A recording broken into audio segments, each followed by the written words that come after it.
Do you ever find yourself saying, I need a lot of space, I need more space, I need more space, and then you realize it could be in your head? Join me in today's episode. Welcome back to kimTV, where lifestyle elevates your life, body, food, style, and soul. I'm your host, Kim Castle. Thank you so much for joining me. In my last episode, The Pain of Sitting Still Part 2, I took you on the inside and shared a little bit of my own struggle about sitting still, not just in meditation, but in life. I basically have restless being syndrome. So today I brought on an expert to talk about what that really looks like and what happens if we don't do something about it. Last time I shared 3 simple techniques or practices that I use to create space in my life, whether I have 10 minutes, 5 minutes, or just a moment. And if you didn't catch that video, you can catch it right here. Today I wanted to talk to an expert to find out, what's really going on. And, I know I can't keep going on at that pattern, that behavior.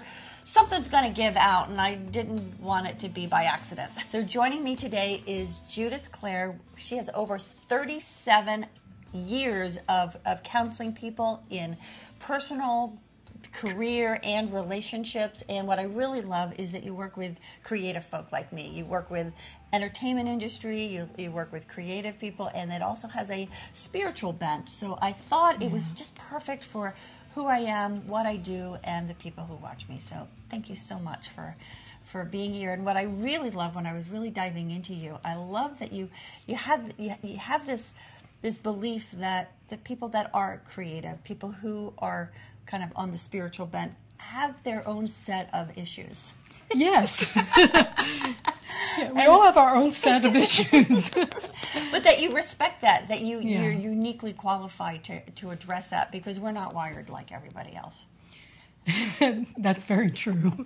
I'd like to talk about that propensity to overdo and overfill. Do you see that a lot? I see that with every single client. Every single client for all those many years has that issue. Has it gotten worse over the years, or is it about the same? I think it's worse. I think it's worse because there are so many more things that we can do. Like in terms of career, specifically, now that we do have the freedom to reach out with Facebook, with LinkedIn, with Twitter, which we didn't have before. Right. People always had to go through, solid media kind of things. Right. People are always on it. And if you are very ambitious, which my clients are, the goal-oriented, they're ambitious. Right. They want to do everything they can to make their career happen. Right. But of course, what suffers is their personal life and their relationships. I found that I never unplugged. I didn't realize that I didn't unplug because I get fuel, I get fed, I get excited by my creation and what I'm thinking and what I'm doing. Yeah. That I never realized the importance of shutting down and creating space. Well, the excitement is adrenaline, and it's cortisol. Yep. And there's, a good thing about that, because excitement is inspiration and it's what feeds us, but it also drains us. And many, many, many people suffer from adrenal fatigue because they've had the adrenaline going for so long, but not just because they're busy, because they're very, very, very stressed. But I never conceived that stress was something that I could create, because I was doing everything that I wanted to do. Well, that's actually pretty unique. I didn't term it as stress. I felt it as physical stress, but I never felt it as mental or emotional stress. I didn't connect it, but I would say I need space. I need space. And like my husband would never understand it. Do you see the difference between men and women in that concept of space? Well, yes, and actually I have a book about it on hormones. Men can shut off. Men have the ability to have a button and they say, okay, I'm done. And then they sit in front of the TV or they sit in front of the computer, and really their mind isn't whirling around doing different things. Oh. And by the way, a woman's estrogen expands the cortisol. It magnifies cortisol. A man's testosterone decreases cortisol. Ah. So there are actual reasons for that. So that's very... So they have a leg up on it. Yeah, they do. Or penis up on it. Well, that's good. So that's always good. So Okay. yeah, so for me, I found, because I was so fed by the cortisol and the adrenaline, I'm like an over-exerciser, one of those overdrivers, overdoers, over-perfectionists, that I actually, the more I did, the more it fed me. Wow. And until I got, but I would crave, I need more space, I need more space, I need more space, Right. to a point where that's what started falling it, caving in. Right. Do you see that? Yeah, of course. So what could happen if we don't create that space for women, if we don't stop? You crash. There is one of the things that I found very interesting. I'd studied Kabbalah for a little while, which is the Jewish form of mysticism that many think that was the form that Christ studied. In Kabbalah, they talk about differentiated space and undifferentiated space. Differentiated space is the go, go, go, using our mind, using our energy, doing this, doing that, doing this, doing that. And it's the energy and the space that makes things happen on the physical level. Gotcha. Undifferentiated space is when we sleep, when we make love, when we meditate, when we pray. Whatever it is, I guess for some people, maybe they surf, and even though they're doing something, their head's in this, this other space. And that is the space when God or the light or healing energy can enter. And that is the manifestation space.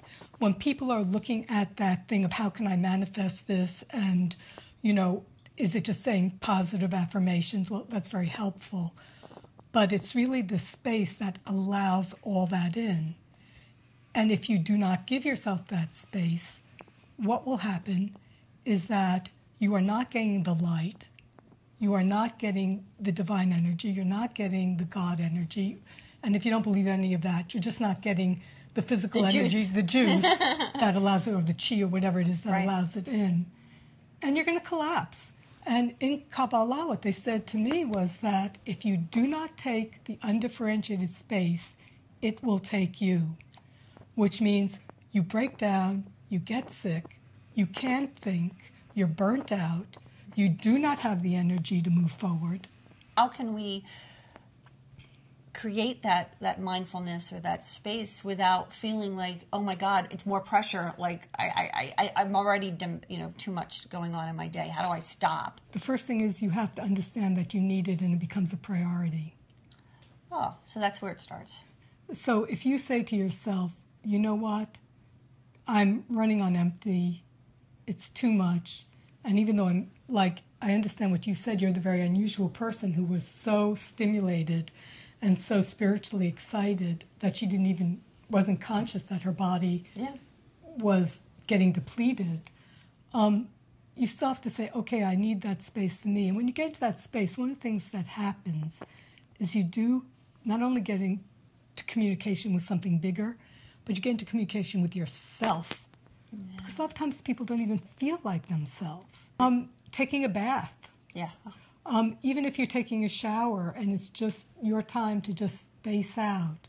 Gotcha. However you're going to do it, and you need to find those things which are personal to you that make you feel good and give you that space. I have a feeling that this conversation is just getting started. Would you come back and will you be my resident space expert for kimTV? I'll be your resident spaced out space expert. Wonderful. No, I know that you have a book coming out. Tell a little bit about the book. Do you ever find that your mate is doing things that make you go crazy that you don't understand? Every day. Yes, well, this book answers all those questions, enabling you to understand it and also, perhaps create a tolerance and policies on how to handle it. It's called So That's Why They Do That. Men, Women, and Their Hormones. Oh my God, it sounds like a primer for peace. It is. By the way, it's the first in the Top Gun Love series. So we start with the hormones because that's the stew that's making the mess. Exactly. That's a very good way to pitch it. Thank you. You're welcome. My gift is yours. Now, when does it come out? Probably in late February, maybe early March. And that's 2014. Yes. And how would they find out about it? We have a site called www.topgunlove.com. Perfect.